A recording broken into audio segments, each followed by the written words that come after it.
Okay, chapter 6. It's the last chapter in the book. According to the PDF, we have 4 pages to go, but we are going to have to stop for just the drama of it, as well as to answer these questions. So, first question is, why do you think Steinbeck chose to have the book end where it began? So, as you know, at the end of chapter 5, throughout chapter 5, Lenny, he killed his puppy, and then he killed Curly's wife. I'm going to say on accident. Um, you can believe whatever you want to believe. I like to think that it was on accident because he doesn't know his own strength and he just panicked. And remember, George told him at the beginning that if you ever get into any trouble, you need to go back to the river. And that's what Lenny has done. So that's where we begin. The deep green pool of the Salinas River was still in the late afternoon. Already the sun had left the valley to go climbing up the slopes of the Gabilan Mountains, and the hilltops were rosy in the sun. But by the pool, among the mottled sycamores, a pleasant shade had fallen. A water snake glided smoothly up the pool, twisting its periscope head from side to side, and it swam the length of the pool and came to the legs of a motionless heron that stood in the shallows. A silent head and beak lanced down and plucked it out by the head, and the beak swallowed the little snake while its tail waved frantically. A far rush of wind sounded, and a gust drove through the tops of the trees like a wave. The sycamore leaves turned up their silver sides. The brown, dry leaves on the ground scudded a few feet, and row on row of tiny wind waves flowed up the pool's green surface. As quickly as it had come, the wind died, and the clearing was quiet again. The heron stood in the shallows, motionless and waiting. Another little water snake swam up the pool, turning its periscope head from side to side. Suddenly, Lenny appeared out of the brush, and he came as silently as a creeping bear moves. The heron pounded the air with its wings, jacked itself clear of the water, and flew off downriver. The little snake slid in among the reeds at the pool's side. Lenny came quietly to the pool's edge. He knelt down and drank, barely touching his lips to the water. Then a little bird skidded over the dry leaves behind him, and his head jerked up, and he strained toward the sound with eyes and ears until he saw the bird, and then he dropped his head and drank again. So we can go ahead and do number 1. Why do you think Steinbeck chose to have the book end where it began? So think of what that looks like, right? Does it look like a line, or does it look like a circle?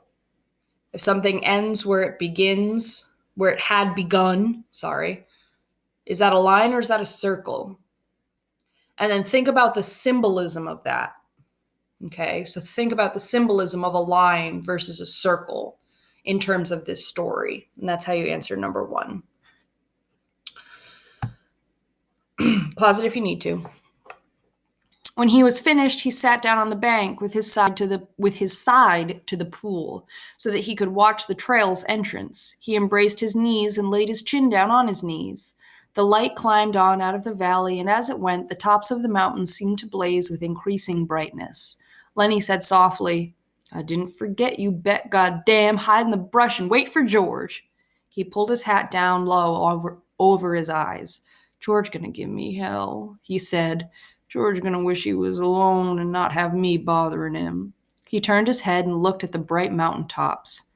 "I can go right off there and find a cave," he said, and he continued sadly, "I never have no ketchup, but I won't care. If George don't want me, I'll go away.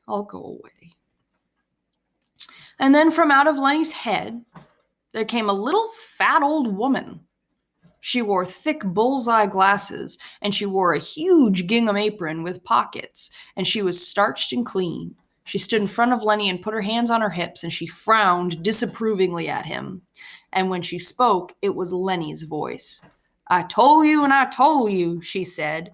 "I told you, mind George, because he's such a nice fella and good to you. But you don't never take no care. You do bad things." And Lenny answered her, "I tried, Aunt Clara, ma'am. I tried and tried. I couldn't help it." "Ah, you never give a thought to George," she went on in Lenny's voice. "He been doing nice things for you all the time. When he got a piece of pie, you always got half, or more than half. And if he has any ketchup, why, I'd give it all to you." I know, said Lenny miserably. I tried, Aunt Clara, ma'am. I tried and tried. So just pause for 1 second, because this is strange, and it also brings us into number 2. So number 2, Lenny is hallucinating. What are his hallucinations of, and why do you think these are the things he sees? So he is distraught. Okay. He knows he's done a bad thing. He's freaking out that George is going to be mad at him. He's freaking out that George is going to tell him that he doesn't want to take care of him anymore.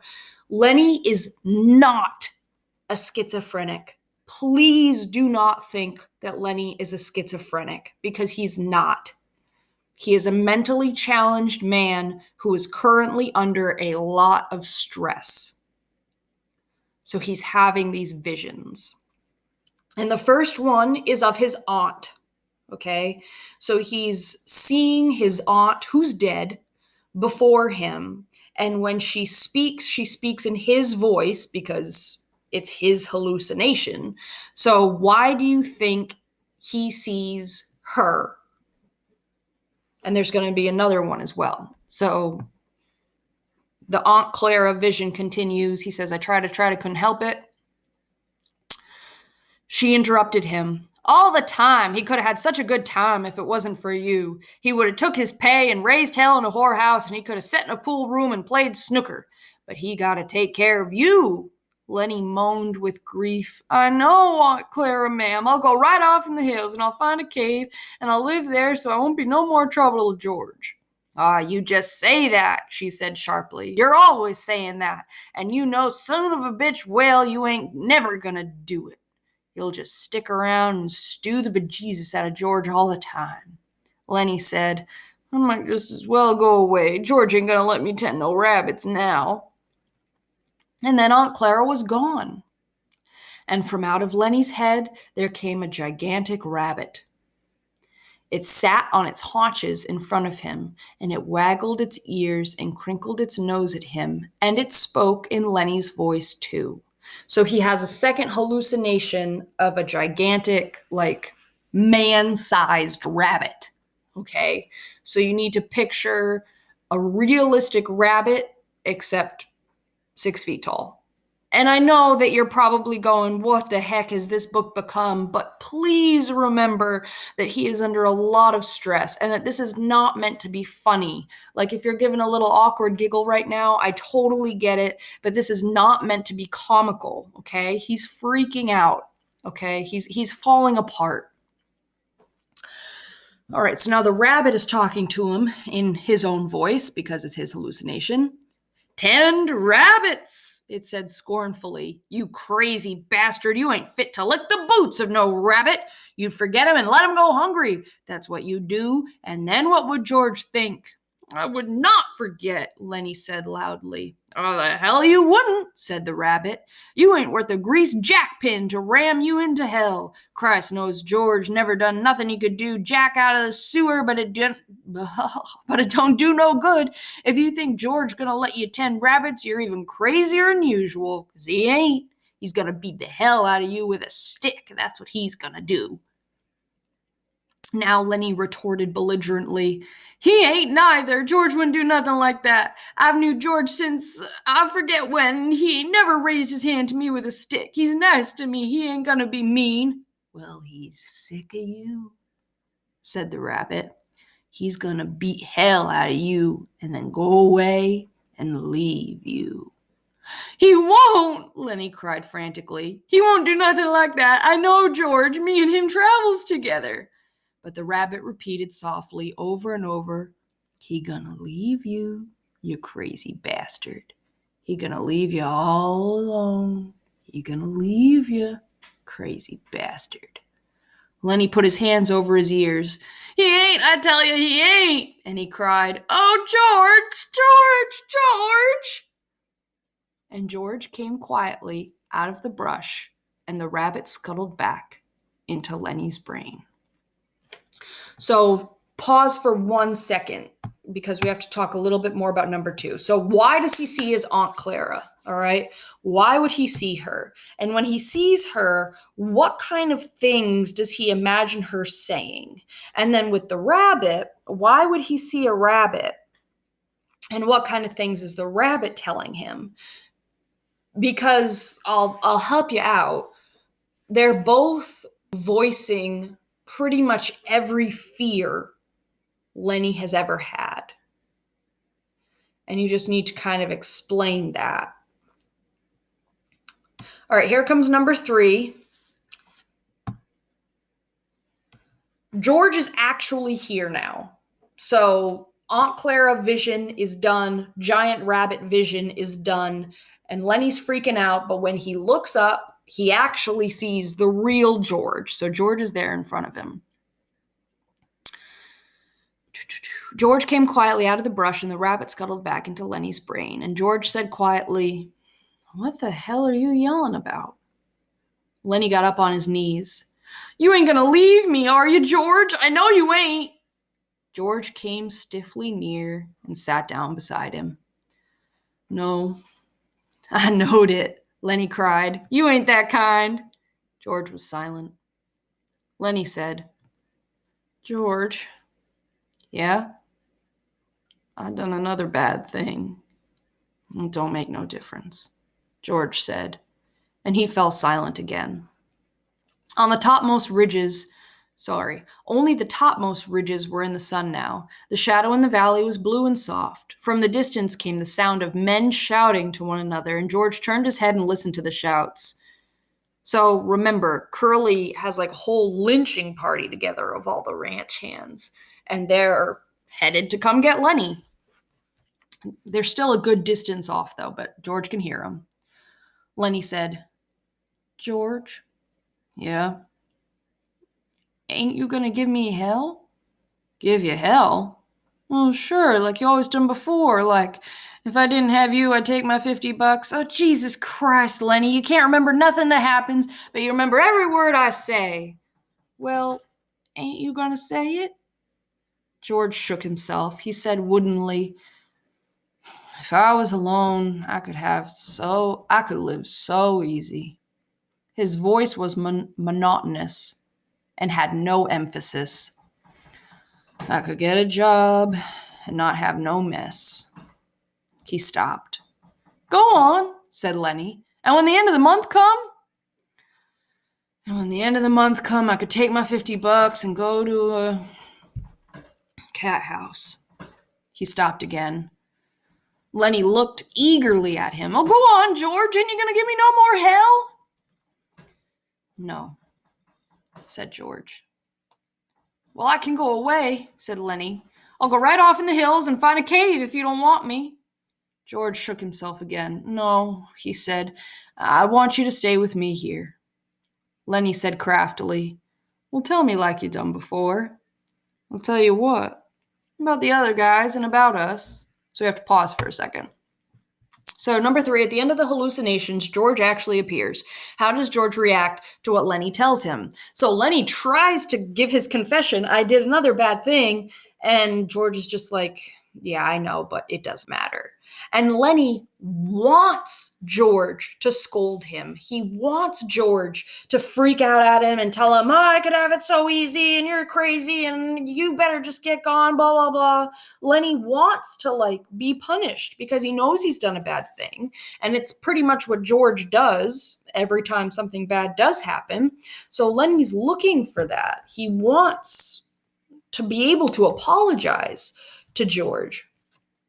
But George doesn't do any of that. He starts to go into his little speech, but it's all he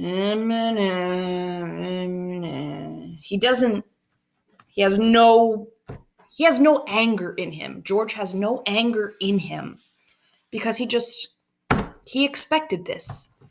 So how does George react to what Lenny tells him? And now we're coming to the end here. So Lenny is feeling secure. George has said, "No, I want you to stay here with me." So Lenny wants the story of what their life's going to be like. Lenny said craftily, "Tell me like you done before." "Tell you what?" "About the other guys and about us." George said, "Guys like us got no family. They make a little steak and then they blow it. They ain't got nobody in the world that gives a hoot in hell about 'em. But not us, Lenny cried happily. Tell about us now. George was quiet for a moment. But not us, he said. Because I got you. And I got you. We got each other, that's what. That gives a hoot in hell about us, Lenny cried in triumph. The little evening breeze blew over the clearing, and the leaves rustled, and the wind waves flowed up the green pool, and the shouts of men sounded again, this time much closer than before. George took off his hat. He said shakily, Take off your hat, Lenny. The air feels fine. Lenny removed his hat dutifully and laid it on the ground in front of him. The shadow in the valley was bluer, and the evening came fast. On the wind, the sound of crashing in the brush came to them. Lenny said, Tell how it's going to be. George had been listening to the distant sounds, and for a moment he was businesslike. Look across the river, Lenny, and I'll tell you, so you can almost see it. Lenny turned his head and looked off across the pool, up the darkening slopes of the Gabelins. We're gonna get a little place, George began.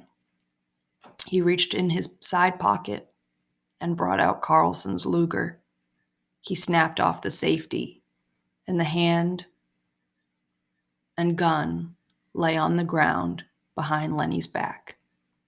He looked at the back of Lenny's head, at the place where the spine and the skull were joined. A man's voice called from up the river, and another man answered. Go on, said Lenny.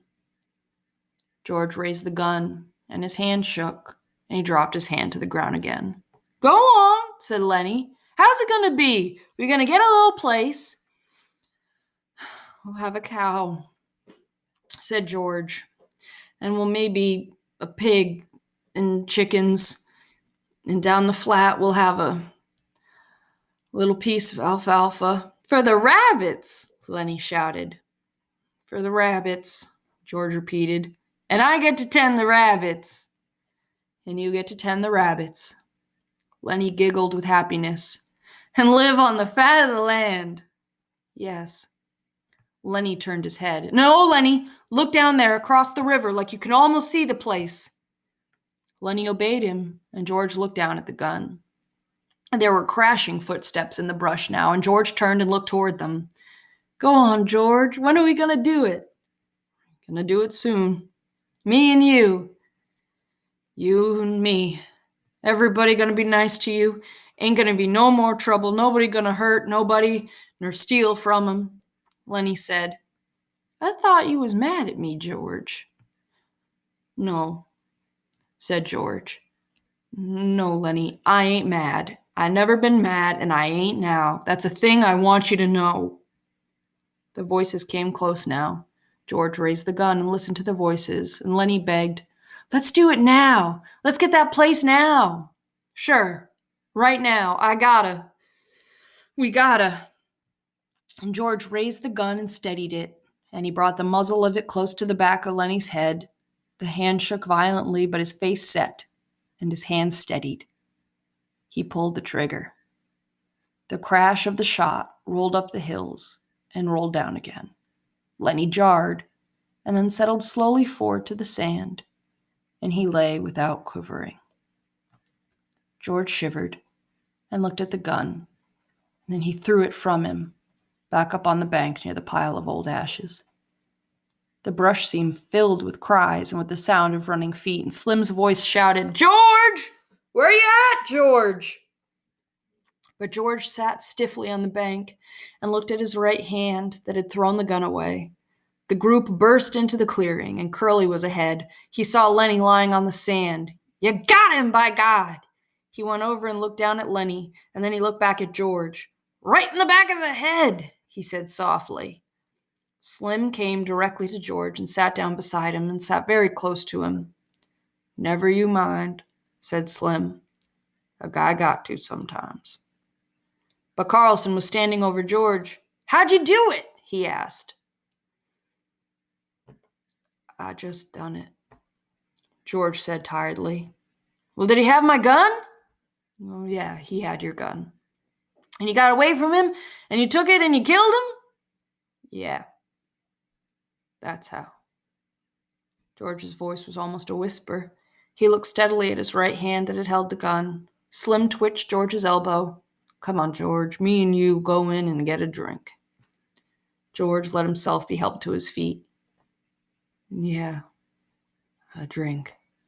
Slim said, You had to, George. I swear you had to. Come on with me. He led George into the entrance of the trail and up toward the highway. Curly and Carlson looked after them, and Carlson said, Now what the hell do you suppose is eating them two guys? The end. I'll explain. So first we have to come over and do number 4. Why does George indulge Lenny's fantasy about the dream farm at the end? And why do you think Steinbeck chose to have George be the one to kill Lenny? And then that's not supposed to be there, so I'll just delete that. So think about what George is about to do when he indulges the fantasy. He's going to kill his friend. And so why would he tell him the story? What's it supposed to do for Lenny? And then why is George the one that kills him? So remember, Curly wants to shoot him in the gut. Curly wants to string him up in a tree. Curly wants to torture him for killing his wife. Which, I mean, did he really ever love his wife? Who the heck knows? But the point is, Curly was going to torture him. And the other guys were all on board. So why did it happen that George was able to break away from the group and George was the one to kill Lenny? What's that supposed to show you about their relationship? And then in terms of the end of the book, and we'll talk about this more when we do the Socratic seminar, but about the end of the book,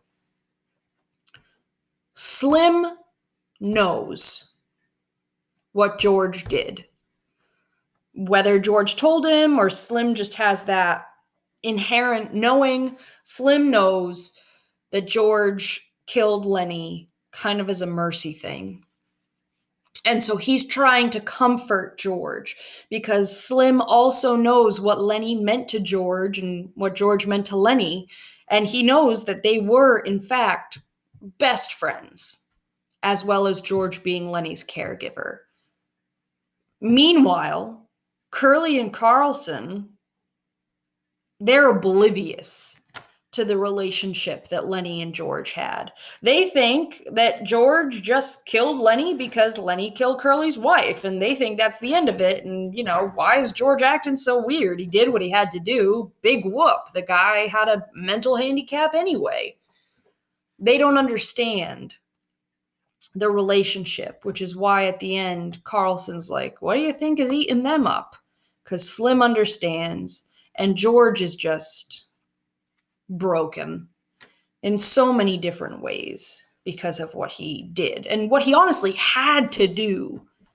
If you see it more as a mercy thing or as like him protecting Lenny one final time, that's really the way that you should look at it. But Carlson and Curly don't get that because they don't understand the relationship that they had. So we are going to do a Socratic seminar on this. I'll send you the questions next week, and then we'll meet and talk. All right, turn this in when you're done.